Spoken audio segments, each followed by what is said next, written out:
पर्दा फट गया ऑडियो बुक के सफर में हम आगे बढ़ते हैं इसके 9वें अध्याय की तरफ। इसके पहले जिन भाई बहनों ने इसके पहले के अध्यायों को नहीं सुना है तो इसे जरूर सुने, ऊपर दिए गए आई बटन पर क्लिक करके। और हाँ, आगे के अध्यायों के लिए चैनल को सब्सक्राइब करना ना भूले। तो चलिए बिना देरी किए हम अपने 9वें अध्याय की तरफ चलते हैं। अध्याय 9, बपतिस्मा। असलम खान साहब बड़े दयालु व्यक्ति थे। वे मेरी उलझनें अच्छी तरह समझ गए। मैं उन्हें अब्बा जी और उनकी पत्नी को अम्मा जी कहकर पुकारने लगी। अम्मा जी बड़ी फुर्तीली थी, हमेशा काम में व्यस्त रहती। उन्होंने मुझे एक कमरा दिया, उसमें चारपाई थी। एक घड़ी के लिए मेरा ध्यान अपने घर पर लंबे चौड़ आरामदायक पलंग पर गया। यहाँ कमरे में कपड़े तथा अन्य चीजें रखने के लिए शेल्फ बने थे। स्नान घर एक और था। किसी भी वस्तु की जरूरत पड़े तो नौकरानी से मांग लेने को कहकर वे चली गई। मुझे काम करना बिल्कुल नहीं आता था, इसलिए कोई भी काम ठीक ढंग से नहीं कर पाती। जब मेरे काम में खामियां निकाली जाती तब मैं बहुत दुखी होती। यही सोचकर रातों को नींद नहीं आती थी। हाय अम्मा जी, मैंने अपनी जिंदगी में कभी काम नहीं किया, इसलिए इतनी गलतियां कर रही हूँ, ऐसा कहना चाहती थी, परंतु यह तो बहाना बनाना होगा। इस कारण मैंने कुछ नहीं कहा। जब मेरा मन इस प्रकार उदास था तब कुछ आवाजें सुनाई दी। क्यों तुम यह कष्ट उठा रही हो? तुम्हारे भाई बहन तुम्हारे खातिर रो रहे हैं, अभी देर नहीं हुई है। एक आवाज आई, घर वापिस जाओ। आंटी और अंकल के उदासीन चेहरे मेरे सामने आ खड़े हुए। इन आवाजों ने मुझे बहुत परेशान किया। यीशु, मैंने अपने आप को तुम्हें समर्पित किया है। मुझे लगता है कि मैं सही मार्ग पर हूँ, जैसा आपने मुझे दिखाया है। यह चेहरे और आवाजें क्यों मुझे इतना परेशान कर रही है? कहकर मैंने प्रार्थना की। इतने में धीमे स्वर में उन्होंने मुझे उत्तर दिया, मैं हमेशा तुम्हारे साथ हूँ। यह शक्लें और आवाजें तुम्हारा कुछ नहीं बिगाड़ सकती। यीशु के बोल मेरे विचारों में समा गए और वह फुसफुसाती आवाज मुझसे दूर हो गई। एक सप्ताह बाद काम करने की आदत पड़ गई। परिश्रम करके काम करने से चारपाई पर भी अच्छी नींद आने लगी। यूहन्ना अध्याय 13 वचन 4 और 5 में भोजन पर से उठकर अपने कपड़े उतार दिए और अंगोछा लेकर अपनी कमर बांधी। तब बर्तन में पानी भरकर चेलों के पांव धोने और जिस अंगोछों से अपनी कमर बांधी थी उसी से पोंछने लगा। इन आयतों को पढ़ते ही घरेलू काम के प्रति मेरा सारा दृष्टिकोण बदल गया। यह मेरे लिए नई बात थी, नम्रता और सेवा का उदाहरण जो मैं कभी नहीं भुला सकती। उसने ठीक मेरे घमंड की जड़ पर प्रहार किया। जब मुझे कुछ करने को कहा जाता, मैं यीशु का उदाहरण अपने सामने रखती, जो मेरे लिए सेवक बना। तब दूसरों की सेवा करने में मुझे कठिनाई नहीं होती। 5 सप्ताह बीत गए। बपतिस्मा का इंतजाम शीघ्र न किए जाने का विचार मेरे मन में उठा। यह देरी आखिर किसके लिए? यदि इस बीच मेरे घर वाले आकर मुझे वापस ले गए तो? सोचकर डर गई। पादरी साहब मेरी भक्ति की परीक्षा ले रहे थे, यह जानने के लिए कि मैं बपतिस्मा पाने योग्य हूँ या नहीं।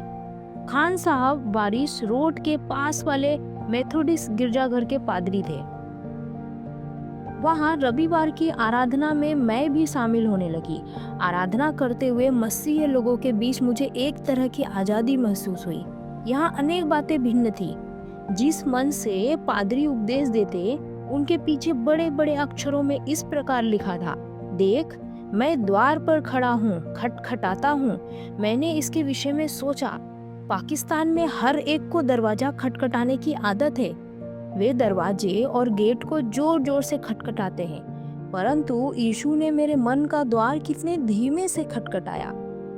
अगली इस बात पर मेरा ध्यान गया, गिरजाघर में सब लोग अपने अपने परिवार सहित बैठे थे। यह कैसा मनोहर दृश्य था। लेकिन हमारी मस्जिदों में केवल पुरुष ही जाकर प्रार्थना कर सकते थे। कुरान में स्त्रियों को पुरुषों से नीचा बताया गया है, परंतु प्रभु यीशु ने प्रत्येक मनुष्य के लिए अपने प्राण अर्पित किए, अतः उनके लिए प्रत्येक मनुष्य मूल्यवान है। परमेश्वर की दृष्टि में सभी समान हैं। इस कारण व्यक्तिगत रूप से सभी से बात करते हैं। बाइबल कहता है कि जो मसीह में है उनमें किसी प्रकार का अंतर नहीं, न जाति का, न सामाजिक श्रेणी का, न लिंग का। यह अनोखी बराबरी और आजादी थी। परमेश्वर मेरी आराधना को उतना ही मानते जितनी मेरे किसी अन्य मसीह भाई बंधु की आराधना को।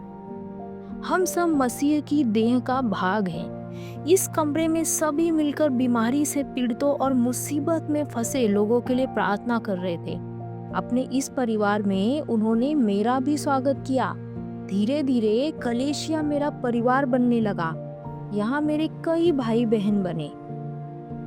पादरी जी का संदेश मुझे खूब समझ आने लगा। संदेश के कुछ अंशों को सुनते समय मुझे लगा कि कई लोग मेरे समान परमेश्वर को पूरे दिल से प्रेम नहीं करते। अपने विषय में सबको मत बताना, पादरी जी ने चेतावनी दी। फिर भी थोड़ा बहुत बताना ही पड़ा। क्या यीशु स्वयं तुम्हारे कमरे में दिखाई दिए और तुम्हें स्वस्थ किया? उन्होंने आश्चर्यचकित होकर पूछा। घर आकर मैंने पादरी साहब से पूछा, अब्बा जी, क्या यीशु सभी को दिखाई नहीं देते? यह लोग इतने आश्चर्यचकित क्यों हैं? उन्होंने बताया, यह तो अपने अपने विश्वास पर निर्भर करता है। तब मुझे ज्ञात हुआ कि मसीह जीवन में विश्वास कितनी प्रमुखता रखता है। यह एक मुक्ति देने वाला वक्तव्य था। मैंने उसमें एक सिद्धांत निहित पाया। इस अद्भुत मसीह अनुभव तथा चमत्कार भरे जीवन की यात्रा पर आगे बढ़ने के लिए यह विश्वास मुख्य कुंजी था। जब मैंने सोचा तो पाया कि अनजाने में ही मेरा विश्वास बढ़ता गया। जब मुझे मक्का में चंगाई नहीं मिली, यह राई के दाने भर का विश्वास अनजाने ही मुझ में उत्पन्न हो गया, जिसने पर्वत समान कठोर समस्याओं को पार करवाते मुझे यहाँ तक पहुँचाया। मैंने संकल्प कर लिया कि अब कितनी ही कठिनाइयाँ क्यों ना आए, अपने विश्वास पर अटल रहूंगी। आखिरकार मेरी प्रतिज्ञा का अंत हुआ। अप्रैल 23वीं तारीख को मुझे बपतिस्मा दिया गया। इस कार्य के उपयुक्त की जाने वाली एक हौज टंकी के जरिए जो एक कमरे में रखी थी, यह प्रक्रिया पूरी की गई। केवल मेजर साहब, उनकी पत्नी और उनके कुछ मित्र ही इनमें शामिल हुए। जब पादरी जी ने मुझे पानी में डुबोया तो ऐसा लगा मानो पुरानी गुलशन मरकर नई गुलशन ऊपर उठाई। मेरा नया नाम एस्तेर रखा गया। एस्तेर ने राजा के सम्मुख यहूदियों की गवाही दी थी। मेरे लिए यही उपयुक्त होने के कारण इस नाम का चयन किया गया। अब मेरा नाम गुलशन एस्तेर में परिवर्तित हो गया। वहाँ उपस्थित स्त्रियों ने मेरे माथे को चूमा, पुरुषों ने भाईचारे से हाथ मिलाया और मसीह कलीसिया में मेरा स्वागत किया। मैं अब तक यीशु के बताए मार्ग पर ही चली, बपतिस्मा भी ले लिया। क्या अब मैं सबको गवाही दूं? मैंने पादरी साहब से पूछा। उन्होंने कहा, तुम्हें एक गवाह के रूप में जीकर दिखाना है, अभी मुंह से गवाही मत देना। यीशु ने मुझे अपने लोगों को गवाही देने के लिए कहा है। क्या मैं कलीसिया में गवाही दे सकती हूँ? तुम अभी उसके लिए तैयार नहीं हो बेटी, तुम घर में गवाही दो, परमेश्वर कबूल कर लेंगे। ठीक है, यदि आप मुझे यहाँ गवाही देने से मना करते हैं तो मैं अपने संबंधियों के पास जाकर उनसे कहूँगी। वह तो और भी खतरनाक होगा बेटी। अगर उन्हें तुम्हारे बपतिस्मा लेने का पता चल गया तो वे तुम्हें हानि पहुँचा सकते हैं। हमारे संबंधित अच्छे हैं, मुझे नुकसान नहीं पहुँचाएंगे, परंतु यदि आप मना करते हैं तो मैं नहीं जाऊंगी। तो कम से कम मुझे बाइबल कॉलेज जाने की अनुमति दीजिए। अपने लोगों को सिखाने के लिए मैं और सीखना चाहती हूँ। बाइबल कॉलेज जाने के लिए तुम्हारा अनुभव काफी नहीं, विश्वास पर आधारित जीवन तुमने अभी शुरू किया है। अंधे बच्चों की एक पाठशाला है, वहाँ तुम्हें मैट्रॉन की जगह देने का बंदोबस्त करता हूँ, उन्होंने कहा। वहाँ के प्रिंसिपल से मैं पहले ही मिल चुकी थी। मैट्रॉन की जगह मुझे दी गई। अगले दिन जब हम रावी नदी के पुराने पुल को पार कर सनशाइन स्कूल में जा रहे थे, मुझे लगा कि पुरानी जिंदगी से मेरा नाता टूट गया है। मैं अब नयापन महसूस कर रही थी। एक नया लक्ष्य, एक नया नाम। अपना काम करना मैंने अब सीखा। मुझे कुछ अंधे बच्चों की देखरेख करनी थी। अपनी सलवार कमीज के ऊपर पहनने के लिए मैंने 2 सफेद कोट सिलवाए। मेरी खुशी का ठिकाना नहीं था। यहाँ सच्चा पुरस्कार मेरे सामने था, रुपयों के रूप में नहीं। मेरी तनख्वाह तो केवल 40 रुपए प्रति माह थी, परंतु इन नन्हे बच्चों का निर्मल प्रेम। इस स्कूल में 5 से 16 वर्ष तक की आयु वाले बच्चे थे। उनमें आधे बच्चे मुसलमान और आधे मसीह थे। प्रार्थना के समय उनके लिए अलग अलग प्रार्थना आयोजित की जाती। 40 बच्चों की जिम्मेदारी मुझ पर सौंपी गई। उन्हें चलते वक्त रास्ता दिखाना मेरा काम था। भोजन करते समय उनकी मदद करना, भोजन के बाद उनके बर्तन साफ करना, खिड़कियों की धूल झाड़ना और मेज को साफ रखने जैसा सारा काम मुझे करना था। इन सब के साथ साथ उन्हें बाइबल की कहानियां भी सुनानी पड़ती। महीने में 2 बार उन्हें गिरजाघर ले जाना होता। अन्य बच्चों की देखरेख के लिए 2 और मैट्रॉन्स को नियुक्त किया गया था। काम की आदत न होने से मेरे हाथ में छाले पड़ गए। रसोई घर में अपने हाथ जला बैठी। मेज साफ करते समय लकड़ी की नुकीली पट्टियां चुभने से खून आने लगा। मेरे सहकर्मी मुझे प्रिंसिपल के पास ले गए और मेरा हाथ दिखाया।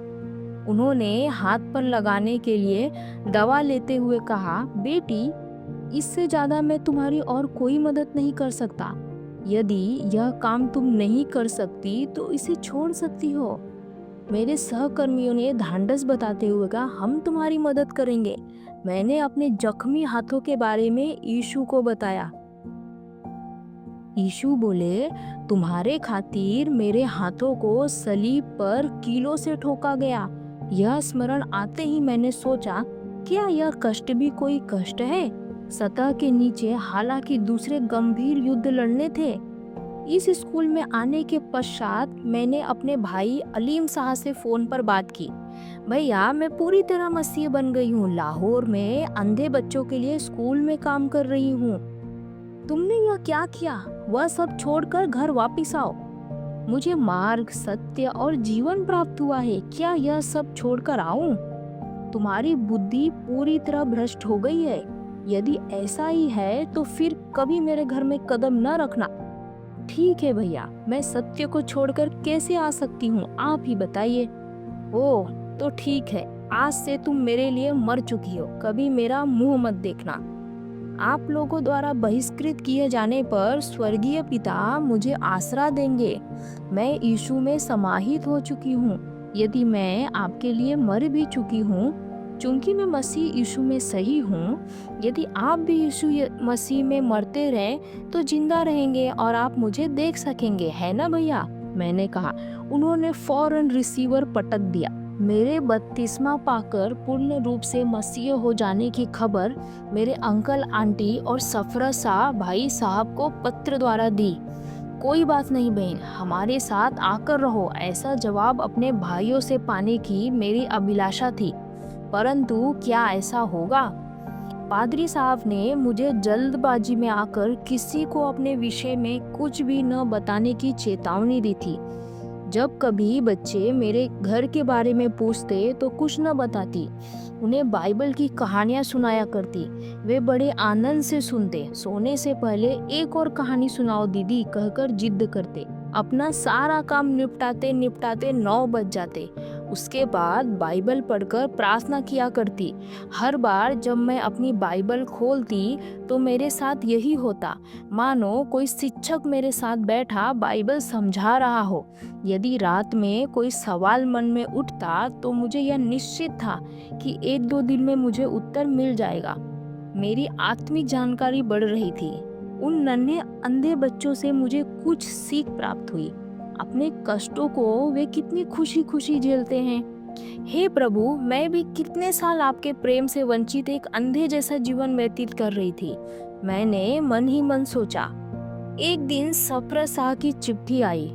उसे खोलते वक्त मेरे हाथ डर से कांपने लगे। मेरी प्यारी बहन, पिताजी ने तुम्हें इस्लाम के प्रति श्रद्धा सिखाई थी। तुम खुदा से प्रेम रखती थी। पिताजी भी तुम्हें कितना ज्यादा प्यार करते थे। यह मत भूलो कि तुम एक सैयद वंशज हो। सुना है तुम यीशु को खुदा का पुत्र मानने लगी हो। मुझे अलीम शाह ने बताया, तुम्हारे लिए यह उचित नहीं। यह हमारे खानदान और वंश की भक्ति के विरुद्ध है। इस पत्र को पाते ही अपने आप को बदलकर मेरे पास आ जाओ। तुम्हारी संपत्ति के सारे कागजात मेरे हाथ में हैं। वे एक मसीह को नहीं दिए जा सकते। तुम्हारे विषय में खबर सारे पाकिस्तान में फैल गई है। शीघ्र वापस आ जाओ, वरना तुम्हें जबरदस्ती भी ला सकता हूँ। मसीह धर्म का अनुकरण करने वाली बहन की हत्या करना हमारे धर्म में प्रशंसनीय अपराध है। ऐसी हत्या मुझे स्वर्ग जाने से नहीं रोकेगी। पत्र पढ़ते ही मेरा दिल बैठ गया। पिताजी ने कितने प्यार से इतनी संपत्ति मेरे लिए रख छोड़ी है। यीशु पर विश्वास करने के कारण वे यह सारी संपत्ति मेरे हाथ आने नहीं देंगे। मुझे यह अन्याय लगा। मेरी सुंदर सफेद कोठी याद आई। आंखों से आंसू छलका जाए। जब यह सारा दुख मैंने प्रार्थना में यीशु के सम्मुख रखा तो यूहन्ना अध्याय 14 1 से 4 वचन पढ़ने की प्रेरणा मिली। तुम्हारा मन व्याकुल न हो। तुम परमेश्वर पर विश्वास रखते हो, मुझ पर भी विश्वास रखो। मेरे पिता के घर में बहुत से रहने के स्थान हैं। यदि न होते तो मैं तुमसे कह देता, क्योंकि मैं तुम्हारे लिए जगह तैयार करने जाता हूँ। यदि मैं जाकर तुम्हारे लिए जगह तैयार करूँ तो फिर आकर तुम्हें अपने यहाँ ले जाऊँगा। जहाँ मैं रहूँ वहाँ तुम भी रहो, और जहाँ मैं जाता हूँ तुम वहाँ का मार्ग जानते हो। इन आयतों को पढ़कर मुझे सांत्वना मिली। मैंने चिट्ठी फाड़कर कूड़ेदान में डाल दी। तब मैं आराधना के लिए गई और दूसरों के साथ मिलकर गाते हुए इन शब्दों पर मेरा ध्यान गया। यीशु में कैसा प्यारा दोस्त हमने पाया है, गीत गाने लगी। 3 दिन बाद अंकल की चिट्ठी आई। वह 10 पन्नों का पत्र था। हम सब तुम्हारे लिए बहुत दुखी हैं, विशेषकर सलीमा और सीमा। तुम्हारे चले जाने से यह दोनों किसकी सेवा करेंगी? यह पढ़ते ही मेरा मन पसीज गया। तुम क्यों नास्तिक बन गई हो? हम तुम्हारे लिए प्रार्थना कर रहे हैं। इस्लाम और अपने घर में वापस आ जाओ, कहकर पत्र समाप्त किया। मैं हाथ में चिट्ठी लिए खड़ी थी। अहाते के बीच घास पर खेलते बच्चों पर सूर्य की किरणें पड़ रही थी, लेकिन आशंका, डर की छाया मुझे घेरी थी। यीशु, इस पत्र का मैं क्या जवाब दूं? मैंने पूछा। मेरी रिश्तेदार मेरी संपत्ति ले लेंगे। अच्छा है, संपत्ति की जिम्मेदारी से मुक्ति मिली। अब अपना सारा जीवन अंधे बच्चों की सेवा और गिरजाघर में आपकी आराधना करने में व्यतीत कर लूंगी। लकवे से पीड़ित जीवन व्यतीत करने से इस प्रकार का जीना कई गुना बेहतर है। यह सोचकर एक दिन मैंने अंकल को इस प्रकार पत्र लिखा। प्रिय अंकल, मुझे आपका पत्र मिला। आदर सहित 5 बातें मैं आपको बताना चाहूंगी। पहला, परमेश्वर के पास जाने का सीधा मार्ग मुझे पता चल गया है। यीशु को छोड़ और कोई मार्ग नहीं। नबियों की तुलना यीशु से नहीं की जा सकती। यीशु ने कहा है, द्वार मैं हूँ। यदि कोई मेरे द्वारा भीतर प्रवेश करे तो उद्धार पाएगा और भीतर बाहर आया जाया करेगा और चारा पाएगा। दूसरा, मुझे सत्य मिल गया है। यीशु में किसी प्रकार का दोष नहीं। उनके सत्य वचन को कबूल न करने के कारण लोग उन पर विश्वास नहीं कर रहे हैं। यीशु ने कहा, परंतु मैं जो सच बोलता हूँ इसलिए तुम मेरी प्रतीति नहीं करते। यूहन्ना अध्याय 8 वचन 45। तीसरा, मैंने जीवन पा लिया है। यीशु ने उससे कहा, पुनरुत्थान और जीवन मैं ही हूँ। जो कोई मुझ पर विश्वास करता है वह यदि मर भी जाए तो भी जिएगा। यूहन्ना अध्याय 11 उसका वचन 25। चौथा, मुझे अपने पापों की क्षमा मिल गई। पांचवा, मुझे अनंत जीवन मिल गया है, क्योंकि परमेश्वर ने जगत से ऐसा प्रेम रखा कि उसने अपना इकलौता पुत्र दे दिया, ताकि जो कोई उस पर विश्वास करे वह नाश न हो परंतु अनंत जीवन पाए। यूहन्ना अध्याय 3 वचन 16। आपने कहा मैं नास्तिक हो गई हूँ। आप इन पांचों बातों की रोशनी में यह साबित कीजिए, नहीं तो अपने लिए यह चेतावनी मानिए कि मुझे नास्तिक न कहें। आपकी गुलशन। अंकल ने इस पत्र का उत्तर नहीं दिया। फिर कुछ महीनों तक किसी ने मुझे परेशान नहीं किया। सफरसा ने इन सब के लिए आंटी और अंकल को ही दोषी ठहराया। मेरा जवाब पाते ही अंकल और आंटी ने अपना सामान बांधा और कुछ सप्ताह के लिए कराची जाने का बहाना बनाकर लापता हो गए।